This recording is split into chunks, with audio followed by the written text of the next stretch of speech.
Hey guys, welcome to Chelan Dueler City here. Today we are going to be going over you guessed it, Frog Monarch deck profile. Um, I'm going to be going over the deck profile a little quick. I might stop in between to give some, some insight on how it's run. But it's fairly simple, fairly straightforward. I feel like anybody could, be able to use it. Um, it's I've taken this deck to locals. I've been able to. I've topped with it, so it's pretty good. I'm not gonna say it's completely competitive, um, but it's a nice deck. It's an affordable deck. I know that a lot of the cards now they're so expensive. A lot of the top tier decks are really expensive to try and make and all that stuff. So I figured this is just a fun little troll deck that you can build if you're on a budget or if you just want to experiment. This deck has been around for quite a while. I modified it myself to just to see if there's anything else that I can get out of it. I feel like it's pretty good. So let's get into it. So we got 3 swap frogs. Basically, the main card of the game, you have to have 3. 2 treeborn frogs, also main part. You can try to run 3. I feel 2 is just fine. I feel like 3 is just going to be a little bit too much. But 2 is okay. You got 1, 2, 3 dupe frogs. These dupe frogs are really great. I mean, they're not strong. None of the frogs are really that strong. But it's a 2,000 beater. 2,000 defensive. It'll stay out there on the field for a little bit. Obviously, until your opponent, pops out something stronger than 2,000, which nowadays really isn't that hard to do. But it's meant to be able to get into your graveyard anyway, and that's where it's going to be the most useful. So, not too bad. And then 1, 2 rodent totem, dupe frog. Basically, you banish, special summon out rodent totem. Dupe frog is basically just food for rodent totem.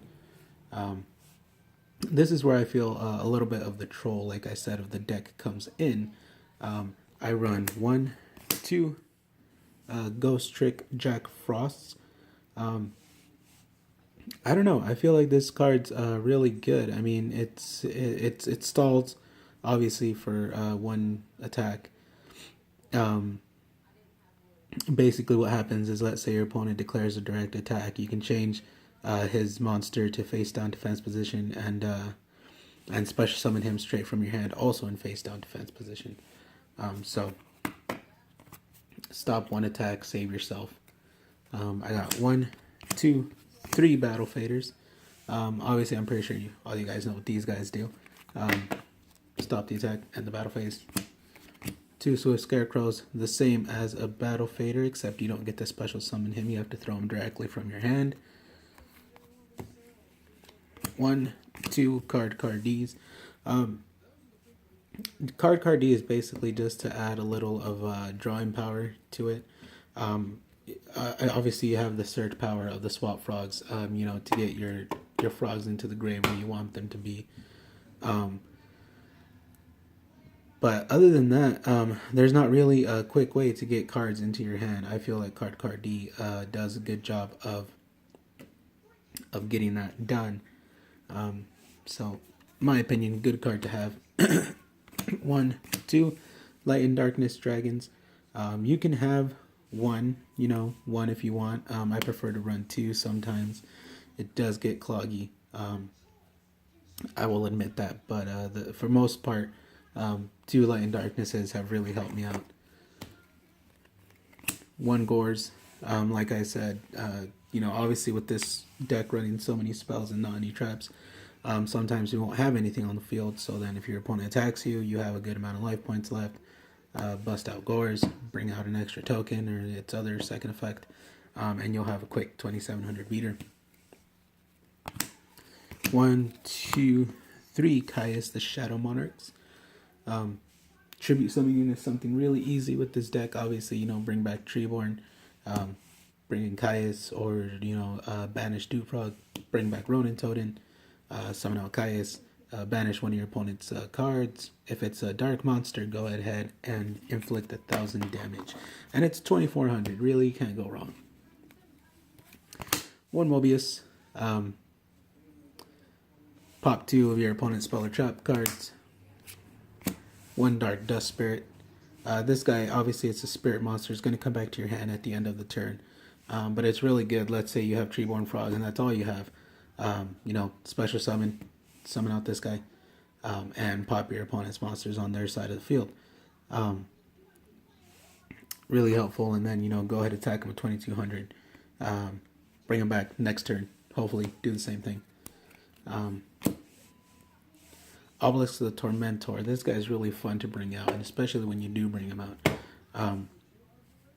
I know it's a 3 tributes, and a lot of people think that's really hard to get out nowadays. I really do not think it is.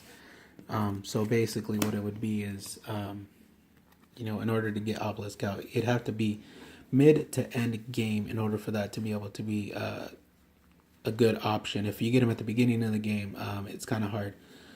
But let's say you have a Dewfrog in the grave. Banish him, special. Obviously, Treeborn Frog is going to be special. And if you're going to have frog monsters in your hand. So let's say you can get rid of another Dewfrog or something, special swap, and right away you already have 3.